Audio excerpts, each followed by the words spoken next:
how to integrate Zoom with Squarespace Scheduling. Hello guys and welcome to this new tutorial. In today's video, I'm going to show you how you can integrate your favorite communication or calling method for setting up reunions, or let's say here something which is going to be more professional in terms of gathering people, which is Zoom, into your Squarespace scheduling.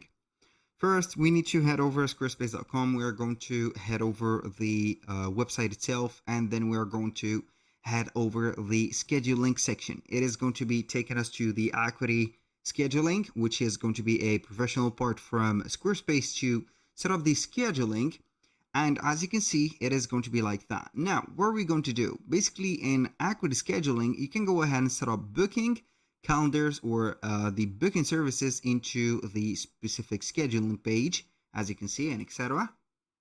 Now you can set up the availability, the appointment types, and the integration, of course. So after setting up the availability, the appointment types, the invoices, the clients, and everything is in order, you're going to need to integrate something onto the equity scheduling. This something is going to be either a specific integration, like here, I don't know, Squarespace itself, the emails, or FreshBooks, whatever.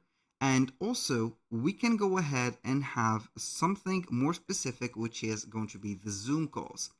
So I can go ahead and set up Zoom. This is Zoom. I'm going to click on set it up. We are going to connect it to Zoom. I have already a Zoom account, I think. So we're going to accept the cookies.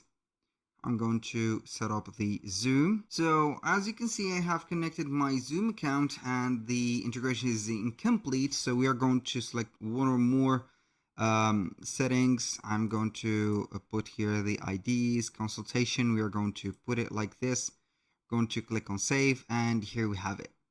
So I'm going to close that, and it is going to be enabled. So we have everything set up. As you can see, the Zoom is enabled. And now how we can use it, basically, if you're going to create a service on equity scheduling, I'm going to create the appointment type, new service. You're going to be on here, so you're going to set up the category, the price, the calendar itself, the forum, the resources. So you're going to create it right away, and then we're going to add the type of the meeting, which is going to be on Zoom. That was all for today's video. Thank you guys for watching. I hope that you enjoy the content, and I hope to see you soon on the next one.